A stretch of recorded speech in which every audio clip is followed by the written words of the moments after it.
भारत में G20 बैठक के मद्देनजर तैयारियां जोरों शोरों से हो रही है। दिल्ली में 9 से 10 सितंबर तक G20 के मद्देनजर भव्य आयोजन किए जाएंगे। इस बैठक में G20 समूह के राष्ट्र अध्यक्ष भाग लेने के लिए दिल्ली आएंगे।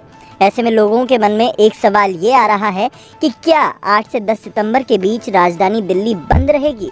अगर ऐसा नहीं है तो फिर क्या खुला रहेगा और क्या नियम रहेंगे? इस बाबत दिल्ली ट्रैफिक पुलिस ने लोगों के लिए एक विस्तृत एडवाइजरी जारी की है। क्या है ये एडवाइजरी और दिल्ली में क्या खुलेगा और क्या रहेगा बंद, ये जानेंगे हम आज इंडिया टीवी एक्सप्लेनर। शिखर सम्मेलन के लिए नवनिर्मित भारत मंडपम सम्मेलन केंद्र को पूरी तरह से तैयार कर दिया गया है। ऐसे में राजधानी दिल्ली में एंट्री और एग्जिट को लिमिटेड किया जाएगा। दिल्ली ट्रैफिक पुलिस के मुताबिक 8 सितंबर से नई दिल्ली में सभी प्रतिष्ठान जैसे रेस्टोरेंट, मॉल, कार्यालय, बाजार इत्यादि बंद रहेंगे। अधिकारियों के मुताबिक इस क्षेत्र में रहने वालों को ही केवल प्रवेश और निकास की अनुमति होगी, लेकिन बाहर से आने वाले लोगों के लिए दिल्ली में विशेष पास की आवश्यकता होगी। साथ ही सारे गैर गंतव्य वाहनों को पूर्वी और पश्चिम पेरिफेरल एक्सप्रेसवे और अन्य वैकल्पिक मार्गों पर मोड़ दिया जाएगा। सीधा बताएं तो दिल्ली में प्रत्यक्ष तौर पर वाहनों को प्रवेश नहीं करने दिया जाएगा। दिल्ली पुलिस ट्रैफिक एडवाइजरी के मुताबिक भारी और हल्के मालवाहक वाहनों को भी दिल्ली में प्रवेश नहीं दिया जाएगा।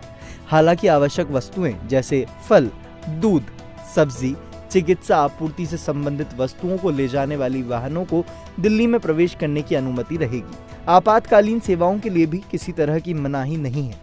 इस दौरान मेट्रो और दिल्ली बस सेवाएं चालू तो रहेंगी, लेकिन कुछ प्रतिबंध इन पर लागू रहेंगे। 7 सितंबर की आधी रात से 11 सितंबर की रात 11:59 तक एक समर्पित एम्बुलेंस सहायता नियंत्रण कक्ष स्थापित किया जाएगा। क्या दिल्ली में मिलेगी ऑटो, बस और टैक्सी? आपको बता दें कि दिल्ली में बताई गई समय सीमा के अंदर टूरिस्ट टैक्सीज को नई दिल्ली में एंट्री जरूर मिलेगी, लेकिन इसके लिए उनके पास वैध होटल की बुकिंग होना बेहद जरूरी है। हालांकि नई दिल्ली जिले के बाहर सड़क नेटवर्क पर ऑटो रिक्शा और टैक्सियों को अनुमति दी जाएगी।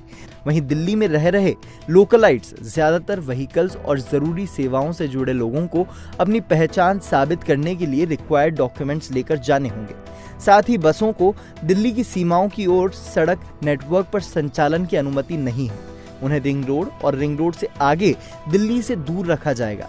हालांकि सामान्य यातायात के तहत कमर्शियल बसों और दिल्ली में जो वाहन पहले से ही मौजूद रहेंगे, उन्हें रिंग रोड और दिल्ली की सीमाओं की ओर जाने की अनुमति रहेगी।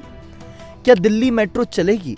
अब एक सवाल दिमाग में आप सभी के भी जरूर आ रहा है कि दिल्ली मेट्रो चलेगी या नहीं। तो देखिए, ट्रैफिक पुलिस की एडवाइजरी के मुताबिक दिल्ली मेट्रो के सभी स्टेशनों पर यात्री मेट्रो सेवा का लाभ उठा सकते हैं। हालांकि सुप्रीम कोर्ट मेट्रो स्टेशन पर आने जाने वाले यात्रियों को 9 सितंबर की सुबह 5 बजे से लेकर 10 सितंबर की रात 11 बजे तक अनुमति नहीं दी जाएगी। हवाई अड्डे से आने वाले यात्री या फिर नई दिल्ली रेलवे स्टेशन पर उतरने वाले यात्रियों की यात्रा को आसान बनाने के लिए मेट्रो के इस्तेमाल की सलाह दी गई है। ट्रैफिक पुलिस ने कहा है कि 8 से 10 सितंबर सभी लोग मेट्रो से यात्रा करें। नई दिल्ली रेलवे स्टेशन पर उतरने वालों के लिए सलाह: अगर आप 10 सितंबर की सुबह नई दिल्ली रेलवे स्टेशन पर उतरते हैं तो आपकी जानकारी के लिए बता दें कि इस दिन सुबह 1 बजे से दोपहर के 1 बजे तक अजमेरी गेट की ओर यात्रा प्रभावित रहेगी। पुरानी दिल्ली जाने वाले ध्यान दें कि श्यामा प्रसाद मुखर्जी रोड की ओर से यात्रा प्रभावित रहेगी। इस दौरान हजरत निजामुद्दीन रेलवे स्टेशन की तरफ यात्रा करने वालों को मेट्रो सेवा का इस्तेमाल करने को कहा गया है। हालांकि अगर किसी इमरजेंसी के तहत उन्हें जाना जरूरी है तो इसके लिए दिल्ली ट्रैफिक पुलिस द्वारा गलियारे तैयार किए गए हैं। नई दिल्ली में इन रास्तों का करें चयन।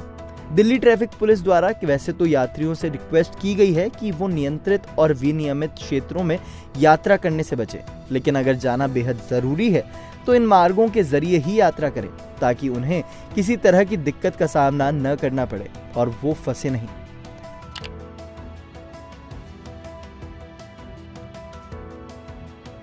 एयरपोर्ट को लेकर दिल्ली ट्रैफिक पुलिस की सलाह: 7 सितंबर की मिडनाइट से लेकर 10 सितंबर की रात 11:59 तक हवाई अड्डे की तरफ जाने वाले लोगों को मेट्रो सेवा इस्तेमाल करने की सलाह दी गई है।